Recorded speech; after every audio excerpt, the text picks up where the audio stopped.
Hey, what's up, everybody? Welcome back to another NIKKE reaction. Today we have Arkis as requested by Light Station. Yet again, another Light Station request. A lot of people like Light Station's requests. They might become like one of those mainstay commenters that seem to dominate the comment section every time. But either way, this one's apparently by Arkis, who I've recently learned about, and I love their work. It's just so complex and shit. So I'm excited about what this song might sound like, but apparently it's pretty good. So I guess without further ado, let's go! Oh my god, okay. Jazz brain. Alright, I'm in the space now. I didn't expect this. I'm kind of not surprised with Arkis, but... Woo! God, those scales just keep going.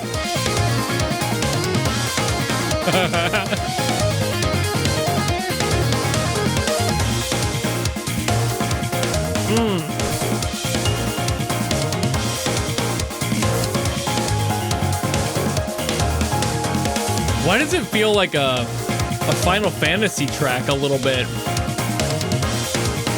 You know what I'm talking about? It's got kind of that energy to it.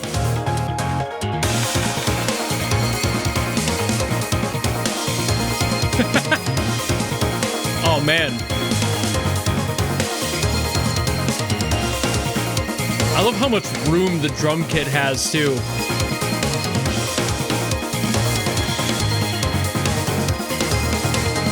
Like, the kick is punchy, but they still have that resonance for, like, the low tom. Ooh. The cymbals are, like, pretty washy, too. They just kind of exist in the background. It's an interesting placement.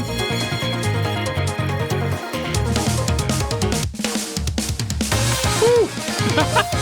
That is a stanky drum fill.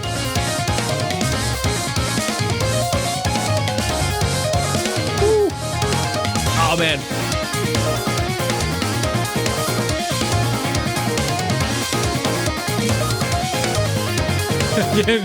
These sweeping scales. Just arpeggiate. When nothing else is going right, arpeggiate.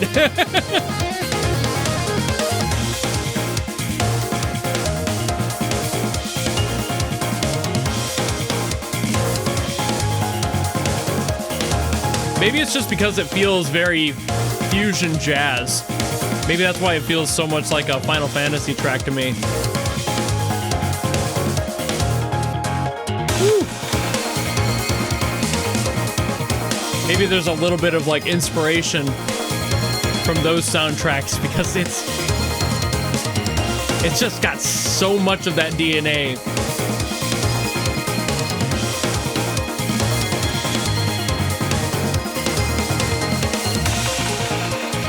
Chord progression's really simple, but there's plenty of room to move around. Hence the arpeggios all over the place, all over the floor.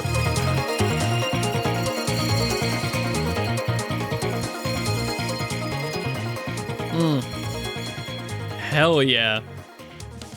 Okay, Arkis. I mean, I was familiar with your game, but this is new levels of sick. So this was brilliant. But also, it's one of those songs that on a technical level is kind of above me in a lot of ways because I don't know this much about music in order to make real, true breakdowns of songs like this. I could give you the drum stuff, like I said during the reaction. The mix was super nice for the kit here. It was like placed just behind center. It was like just, I mean, the kick was definitely mixed like a little bit more punchy, a little bit more forward, but the rest of the kick kind of felt like it was legitimately behind the rest of everyone else that was doing stuff, the keyboard and everything. This almost feels like it was mixed like a live jazz set would be mixed. Something where you can see everybody laid out on stage and know where those sounds are kind of supposed to come from a physics perspective.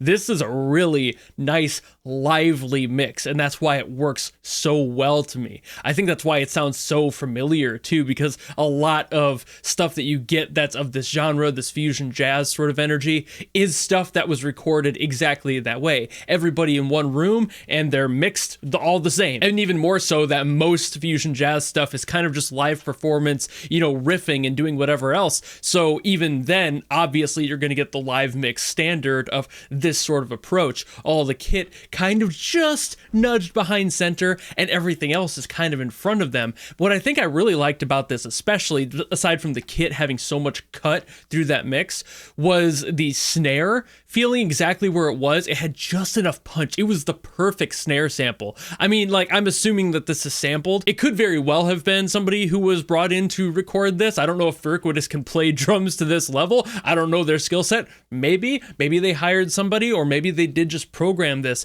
because there is some really fun stuff going on in here. Some of it I wouldn't say necessarily made a lot of like practical sense, I suppose. Like during that like fill that I was talking about, that break, there was a lot of cymbal choking going on, and while that's definitely doable and something a lot of people do live, it's also not as usually this fast, you know, like that's very difficult with like what was being hit to be able to hit and choke right after you hit and play. And it's like you're asking to do like 3 things within like a single beat, and you don't really get any chance to switch back. And this song was kind of like doing that on again, like right again, just rocketing right after each other, constant. And it's like, okay, as cool as that is, and I'm sure there are people out there who are skilled enough to do it, it doesn't really make so much sense, at least from the playing perspective. But also, I'm me, and I'm not a player of fusion jazz. As fun as it can be, I'm not a pro.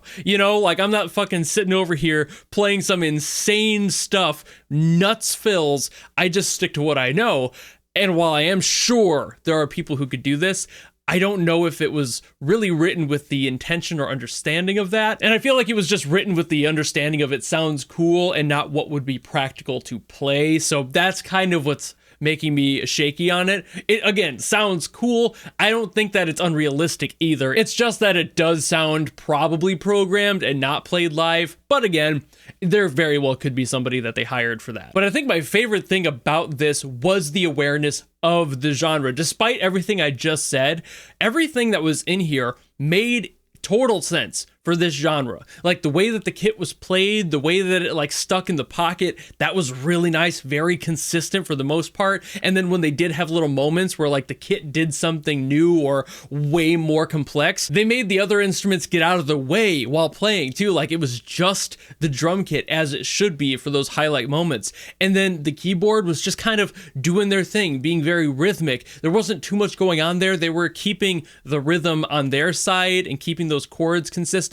so the guitarist didn't get lost. And the guitarist was definitely doing the most moving around in this scenario, and that's pretty standard for that sort of a layout. But at the same time, they got out of each other's way, so there's definitely an understanding. It's not like Iriquidus doesn't know how fusion jazz and other similar genres work. You can tell from this that they know exactly what should and should not be going on at any given moment to make it feel really full and just lively. Like I said, it's the most lively track I've heard out of NIKKE in a while. And it's not that all the other songs from NIKKE aren't lively in their own ways, but this specific way, with this specific genre, it's just got a feel to it that if you get it wrong, everyone will notice. You know, like it's not just going to be people like me who know these sorts of things that will be able to feel that something's wrong in this scenario.